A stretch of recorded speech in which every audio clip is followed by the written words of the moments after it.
तो सर, अभी जो नया कोरोना आया है उससे कैसे लोग बच सकते हैं सही तरीके से? अभी जो और कौन कौन से तरीके हो सकते हैं उनके घर पे अवेलेबल हो, उनको हॉस्पिटल में नहीं जाना पड़े? मैं खुद नहीं चाहता लोग हॉस्पिटल जाएं, क्योंकि हमारे पास जब कोई कारगर दवा है ही नहीं तो हम किस बिना पे उन लोगों को बोलें कि आप हॉस्पिटल आओ। तो क्या कोई दवाई काम कर रही है? कोई भी दवाई काम नहीं कर रही। फिर क्या हो रहा है हॉस्पिटल्स के अंदर?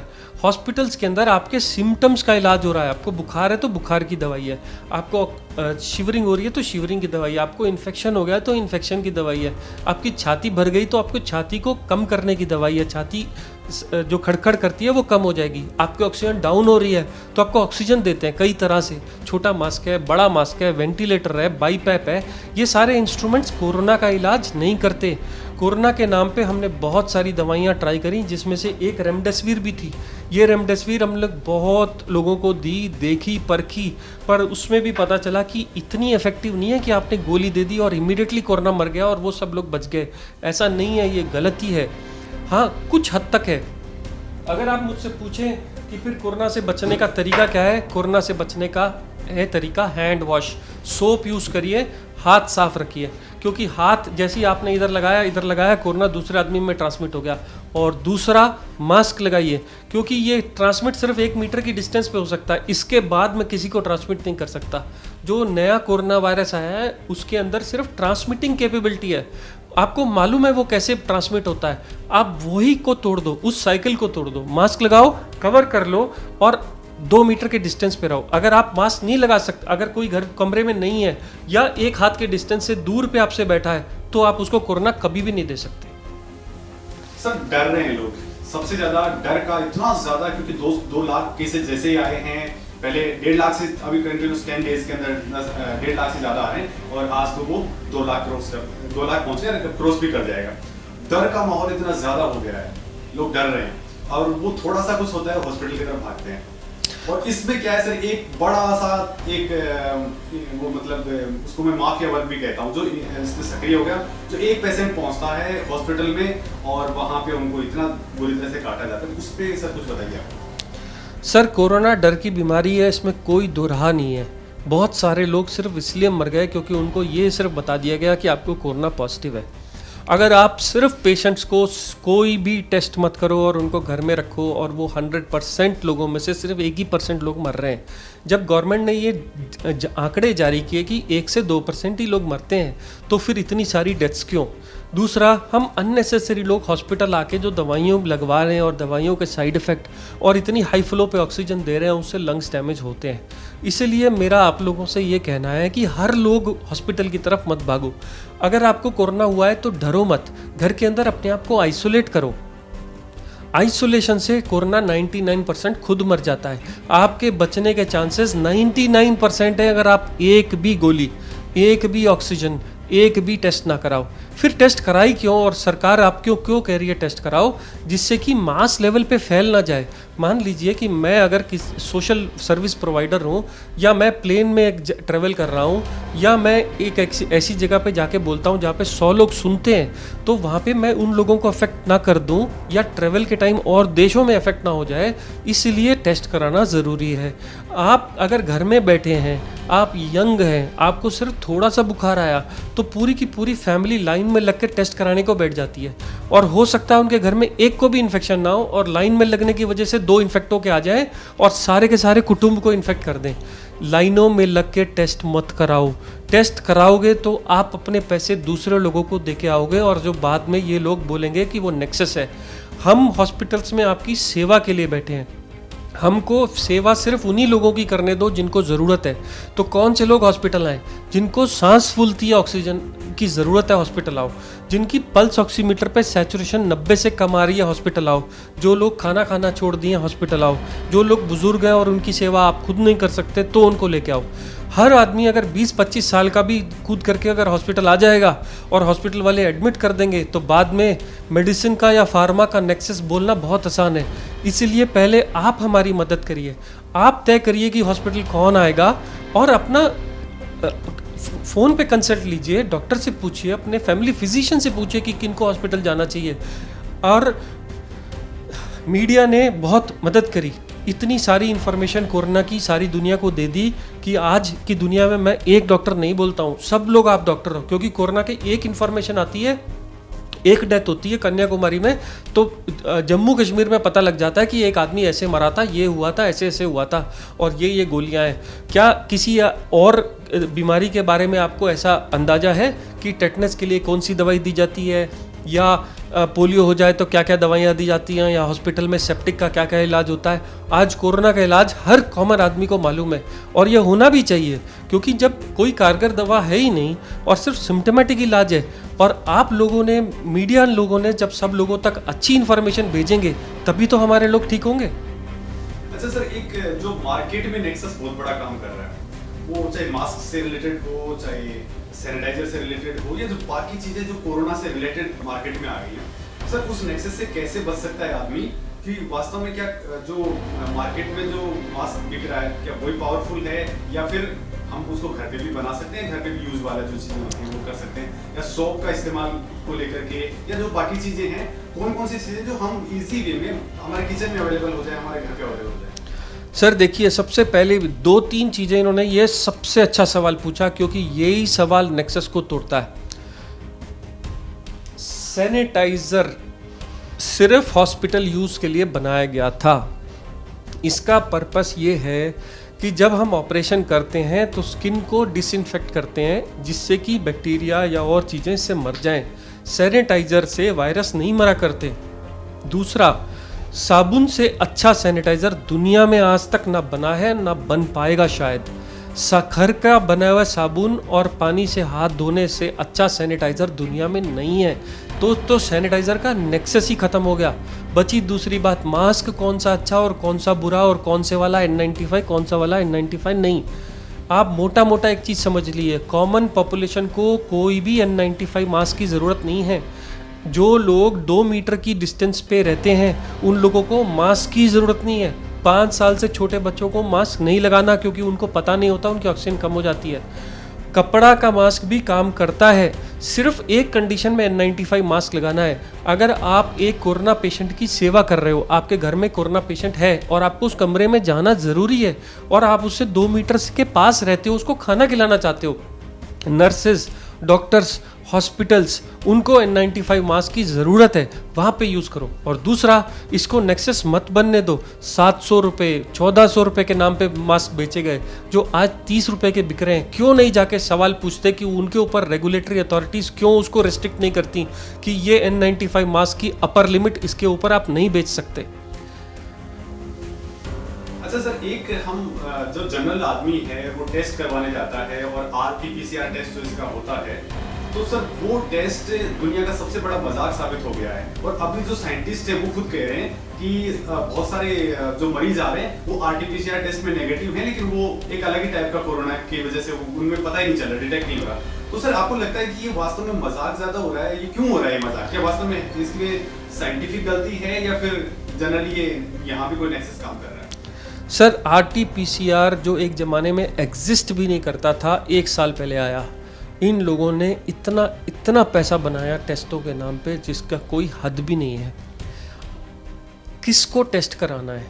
अगर आपको पेशेंट्स को सेग्रीगेट करना है तो टेस्ट कराना है। जब कोरोना फैला नहीं हुआ था, जब देश में एंट्री करने वाले लोगों को आपने रिस्ट्रिक्ट करना है और आपने तय करना है, इस देश के अंदर बॉर्डर्स को सील कर दिया, और जो भी अंदर आएगा इस एरिए में तो वो टेस्ट कराए बगैर नहीं आएगा। जब RT-PCR का बेनिफिट था, कॉन्टैक्ट ट्रेसिंग में RT-PCR का बेनिफिट था।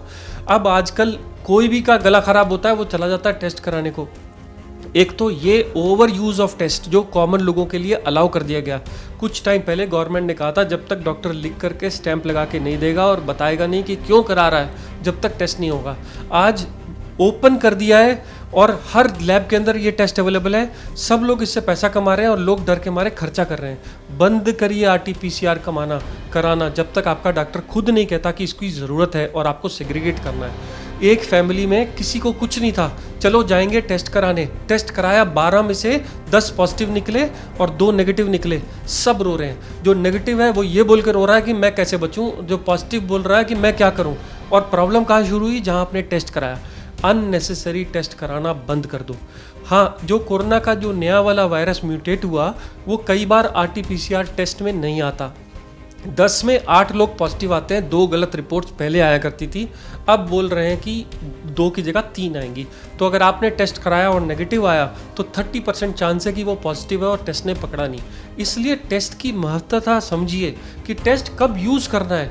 अगर टेस्ट को अगर आपने मजाक बना लिया और सब लोगों को करने लगे, जैसे लोग टाइफाइड का टेस्ट करा के ब्लड के टेस्ट करा लेते हैं, हीमोग्लोबिन टेस्ट करा लेते हैं, ये वैसा टेस्ट नहीं है। ये बहुत सोफिस्टिकेटेड आइडियाज़ के हिसाब से ही टेस्ट कराना चाहिए, क्योंकि इसका सिग्निफिकेंस होना चाहिए, सिर्फ रिपोर्ट नहीं है। रिपोर्ट आपके घर में सेलफोन पे आ जाती है, पॉजिटिव है और पैनिक फैला देती है। ये सबसे बड़ा कारण है। आप अनप्रोवोक्ड बगैर डॉक्टर की सलाह के टेस्ट कराना बंद करिए। अच्छा सर, मैं यहाँ से पूछना चाहूँगा कि अलग अलग लोगों पे अलग अलग कोरोना किस तरीके से इफेक्ट करता है। जैसे हार्ट का पेशेंट ऑलरेडी है, डायबिटिक है, BP का है, या फिर बहुत सारी अलग अलग बीमारियाँ हैं, किडनी का है, तो इन बीमारियों पे ये कैसे असर करता है? फिर सर इसमें वैक्सीन करेंगे कि उन लोगों के लिए वैक्सीन किस तरीके से असर करता है? देखिए, कोरोना आपके लंग्स के ऊपर इफेक्ट करता है। कब करता है? जब आपको पहली बार बुखार होता है और ये बुखार होता ही जाता है और हाई ग्रेड फीवर चलता रहता है, तो ये वो टाइम है जिस वक्त कोरोना आपके लंग्स को डैमेज करता चला जाता है। लंग्स के अंदर 25 सेगमेंट होते हैं और से फॉर एग्जांपल आपके 20 सेगमेंट खाए गए, आप 5 सेगमेंट से सिर्फ ऑक्सीजन बना रहे हो, ऑक्सीजन सप्लाई गिर जाती है बॉडी में। तो उसको कंपनसेट करने के लिए हमारा हार्ट ज़्यादा तेज ब्लड सप्लाई करता है, भगाता है। तो आपका हार्ट जोर से काम कर रहा है कंपनसेट करने के लिए, क्योंकि ऑक्सीजनेशन अच्छा नहीं हो रहा, ऑक्सीजन कम है, तो ज़्यादा मात्रा में ब्लड देने से हार्ट तेज भागता है। तो ये लोग बोलते हैं कि हमारा हार्ट तेज से धड़कता है, डर लगता है और हमारा पैल्पिटेशंस होते हैं। तो ये तो हो गया हार्ट के ऊपर स्ट्रेस। उसके अलावा आपको जो दवाइयाँ दी जाती हैं, जो स्टेरॉइड दी जाती हैं इससे बचने के लिए, उससे शुगर बिगड़ जाती है, BP बिगड़ जाता है, किडनी के ऊपर स्ट्रेस आता है, और जो लोग की इम्यूनिटी कम होती है वो लोग लड़ ही नहीं पाते। जो स्टेरॉइड्स पे हैं, या किडनी के ट्रांसप्लांट पेशेंट है, या डायलिसिस पेशेंट है, स्ट्रोक पेशेंट्स हैं, डायबिटिक पेशेंट है, वो लड़ ही नहीं सकते इस कोरोना के साथ। और ना लड़ने की वजह से कोरोना जल्दी आपके ऊपर हावी हो जाता है। आपने देखा होगा बच्चों को भी कोरोना होना शुरू हो गया है, यंग लोगों को भी कोरोना होता है, पर उनको जुकाम बुखार होकर ठीक हो जाता है। कोरोना की लाइफ 14 दिन है, आपकी ज़िंदगी 60-70 साल है। आप कोरोना से कभी भी जीत जाओगे, पर प्रॉब्लम क्या है? आपको ये 14 दिन जिंदा रहना है, बगैर खौफ के, अच्छा खाना खा के और अच्छा सो के आप इससे बेटर लड़ पाओगे। अच्छा सर, आपने बचने के तरीके बताए। खाना अच्छा कौन सा खाना चाहिए, सोने का क्या लाइफस्टाइल हमें यूज़ करनी चाहिए, कौन कौन सी एक्सरसाइजेज जो है वो बेनिफिट वाली हो सकती है? तो अगर आप खाने पे आओ, देखिए खाने की फूड प्रेफरेंस लोगों की अलग होती है, वेजिटेरियंस की और नॉन वेजिटेरियंस की। पर मैं आपको एक छोटा सा एग्जांपल देके इस लड़ाई को ख़त्म कर देता हूँ। पेशेंट हॉस्पिटल के अंदर ICU के अंदर 20 दिन रह जाए, उसका वजन कम ही होता जाता है, कभी बढ़ता नहीं, हाथ पैर सूज जाते हैं, फूल जाते हैं। डॉक्टर कहता है प्रोटीन की कमी है, विटामिन की कमी है। हम लोग दुनिया के सबसे अच्छे छाने हुए विटामिन ट्यूब के थ्रू, नाक के थ्रू देते हैं, जो कई बार 1000 रुपये किलो भी होते हैं। हम विटामिन के इंजेक्शन देते हैं, पर पेशेंट कभी भी उससे इम्प्रूव नहीं होता। और वही पेशेंट जब डिस्चार्ज होकर घर चला जाता है और घर की बनी दाल और चावल खाता है और उसमें कुछ भी ना डालो, तो भी उसकी रिकवरी विद इन 10 डेज ऐसे हो जाती है कि ऐसा जैसे मैजिक होता है। बात ये नहीं है कि खाने में कितना विटामिन्स है, हम सब लोगों के पास खाने के लिए जो ताज़ा रूटीन आने वाला फल फूल और सब्जी चावल है, वो ही दुनिया की सबसे अच्छे विटामिन्स है। ये विटामिन का भी नेक्सस है कि ये गोली खा लो, वो गोली खा लो, विटामिन C खा लो। कोई भी विटामिन खाने की गोली खाने से आपकी इम्यूनिटी नहीं बनने वाली, और इससे आप नहीं बचोगे। आपको बचने के लिए आपको जो पसंद है और जो आपका कल्चर आपको सिखाता है, आप साउथ इंडियन है, डोसा खाते हैं, इडली खाते हैं, वो आपके लिए सबसे अच्छी इम्यूनिटी देगा। मैं कहता हूँ कि खाना खाना छोड़िए मत, रेगुलर खाते रहिए और कोशिश करिए कि लिक्विड की कमी ना होने दीजिए बॉडी में। तो इससे तो मैं बोलूँगा फूड का कोई ये नहीं है कि मैं आपको एक डाइट चार्ट दे दूँ कि यही खाना है।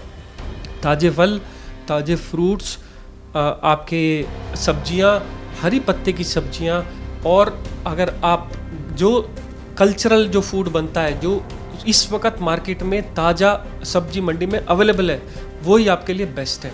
ऐसा भी देखा गया कि जो लोग हेल्दी थे, जो लोग रोज एक्सरसाइज करते थे, एक्सरसाइज का मतलब नहीं जो लोग जिम जाते हैं, एक्सरसाइज का मतलब जो लोग मेहनत करते हैं, जो लोग खाना भूख लगने पे खाते हैं, जो लोग सारा दिन वॉक करते हैं, जो लोग अपने काम पे जाते हैं तो कोशिश करते हैं रास्ते में कहीं ना कहीं काम कर लिया जाए, जो एक्टिव हैं, जो लोग बिस्तर पे पड़े हुए हैं वो लोग कोरोना से नहीं बच पा रहे। कंपैरेटिवली वो लोग जो सारा दिन एक्टिव रहते हैं, सुबह उठ करके शाम तक मैं भागता रहता हूँ, मेरे पास जिम जाने का समय नहीं है मुझे तो भी मंजूर है।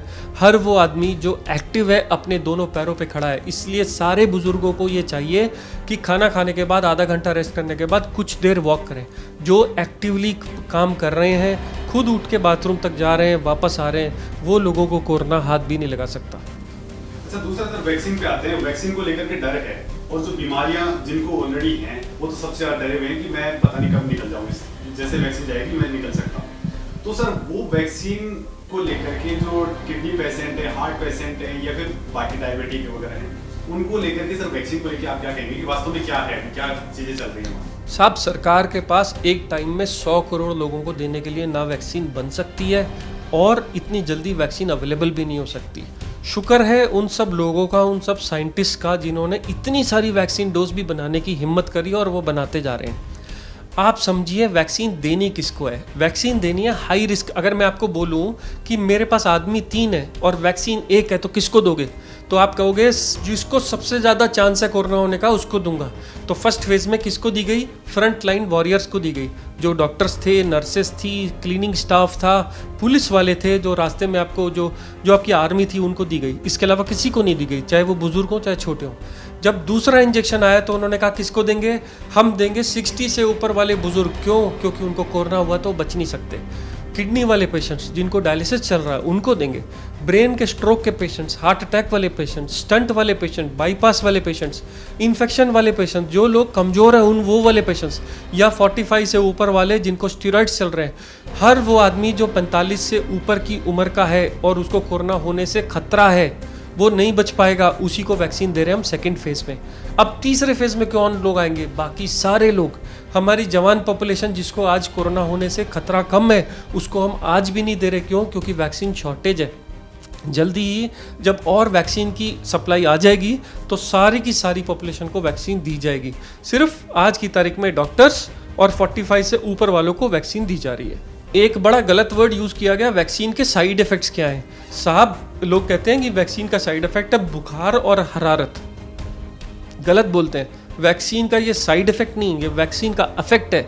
याद करिए, जब छोटे बच्चे को पोलियो ड्रॉप्स लेने जाते हैं या टीपीटी का टीका लगवाने जाते हैं तो उसको एक दिन बुखार आता है, हरारत होती है, वो रोता है।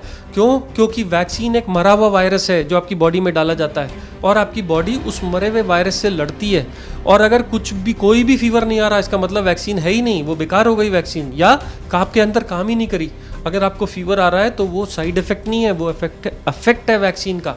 अगर आपको वैक्सीन के बाद छोटा मोटा बुखार आता है तो मैं खुश हुआ कि मुझे बुखार आया, कि मुझे वैक्सीन ने काम किया और कुछ तो मेरे अंदर है जो अगली बार कोरोना से मुझे प्रोटेक्ट करेगा। जी सर, यूथ पे किस तरीके से ये असर कर रहा है, ये यूथ और स्पेशली बच्चों के ऊपर अभी जो आया है कोरोना? पहले वाला कम था, इस बार वाला ज़्यादा है, क्यों सर? पहले जब सिर्फ ये कोरोना इफेक्ट करता था जिनकी इम्यूनिटी कम होती थी, जैसे ओल्ड एज लोग, किडनी वाले, हार्ट वाले पेशेंट्स, उनको ज़्यादा इफेक्ट करता था। अब क्योंकि कोरोना वायरस म्यूटेट हो गया है, वो और पॉपुलेशन में भी एंटर कर रहा है। रिसेंटली देखा गया है बच्चों को भी इन्फेक्ट कर रहा है। पर डरने की बात इसलिए नहीं है कि बच्चों को ये एक मामूली जुकाम, बुखार, खांसी, ये सब जैसा फीचर्स कर रहा है। पर हाँ, ये अभी यंग एज में और बच्चों में आ गया है। ये देखा गया है सेकेंड वेव में कि बच्चे अफेक्ट हो रहे हैं।